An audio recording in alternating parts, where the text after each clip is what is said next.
You've been trained to observe your life as if it unfolds on a screen you cannot touch, as if you're seated in the last row of a dim auditorium, knees tucked in, fingers wrapped around a lukewarm cup of coffee, silently hoping the story turns out well.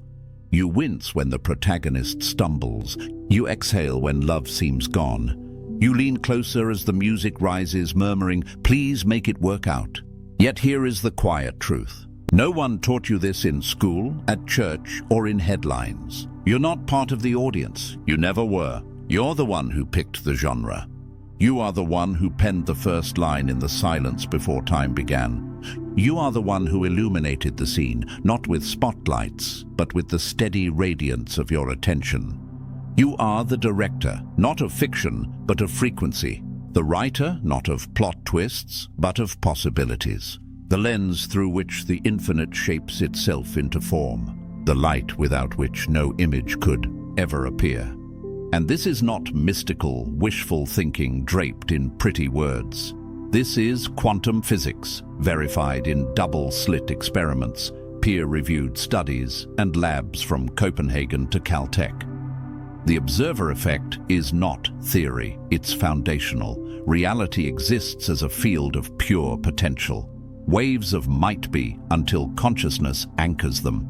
At that instant, the wave collapses. One possibility steps forward, saying, "Here, now me."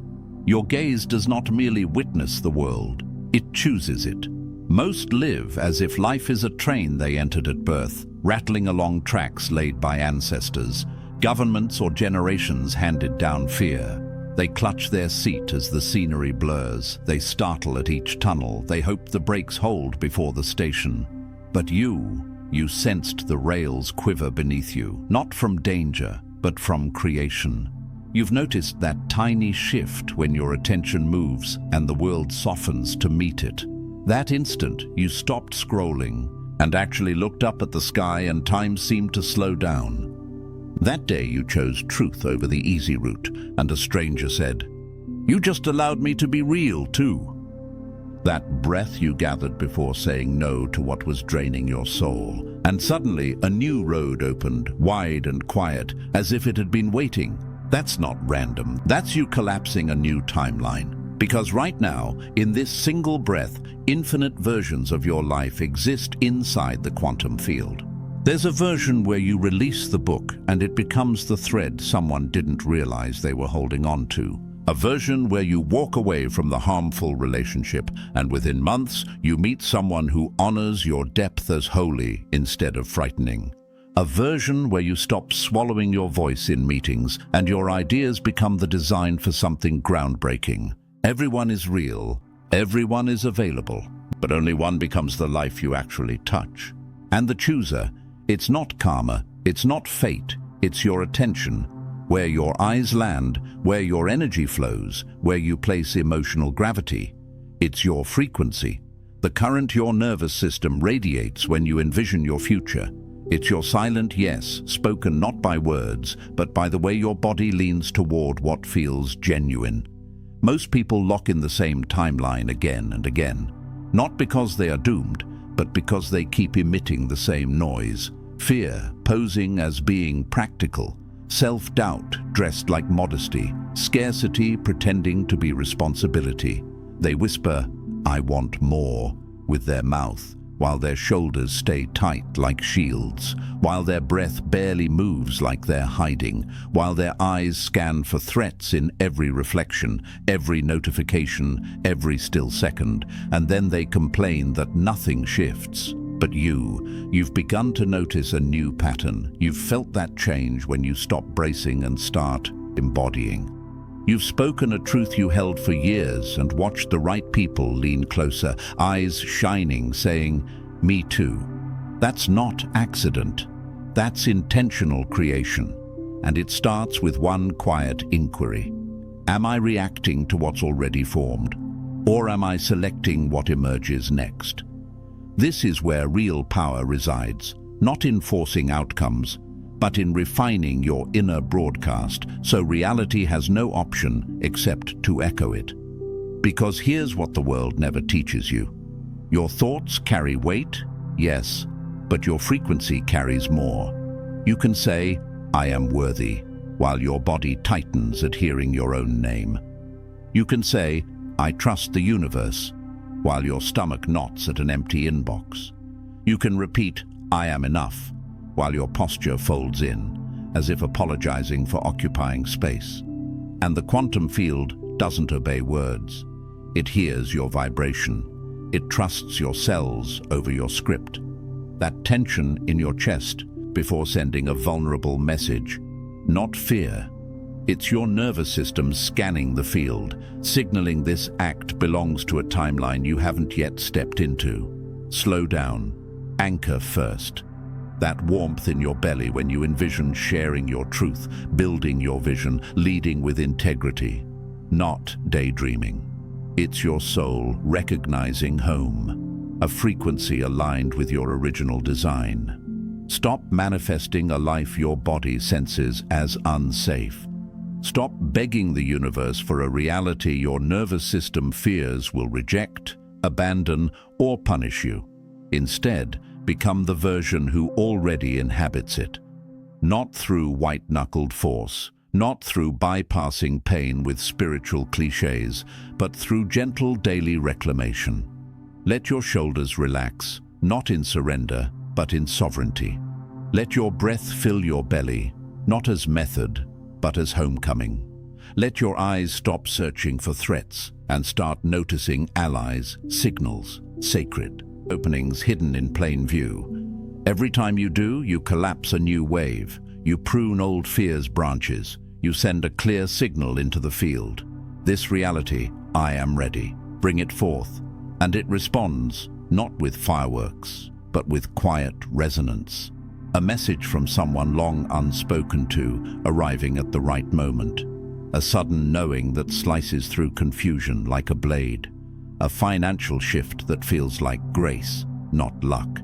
Here's where most falter. They hear, you create your reality, and assume it means demanding specific outcomes. A blue house, a partner with green eyes, 20,000 by next month. But that is not creation. That's control, disguised as spirituality. True direction is not scripting each scene. It's coherence, aligning your inner world, your beliefs, your nervous system, your sense of safety, so the outer world naturally reflects inner truth. It ends the internal war between the part saying, I deserve this, and the part whispering, but what if they laugh? When that war concludes, peace doesn't arrive as a guest. It becomes your atmosphere. You no longer chase opportunities. You must become the frequency that draws them in. Watch how paths appear when you stop waiting for approval. Watch how people pay attention when you speak from certainty, not panic. Watch how abundance circulates when you stop clutching from fear and start giving from trust. This is not illusion. It's quantum mechanics expressed through flesh. And the greatest directors on this planet, they aren't the noisiest. They aren't the most perfectly polished. They're the steady ones, the ones who hold their vision so fully they never need to justify it. They simply embody it. They enter a space and the atmosphere adjusts. Not because they perform, but because they no longer broadcast survival. They emanate sovereign being. People notice it. They can't explain it, but they gravitate closer. They soften. They recall something ancient inside them. That is you, or the version of you emerging. So stop watching your life as though it belongs to a stranger. Step out of the audience. Feel the raw wood beneath your feet. Walk onto the set, not as an outsider, but as the maker returning home.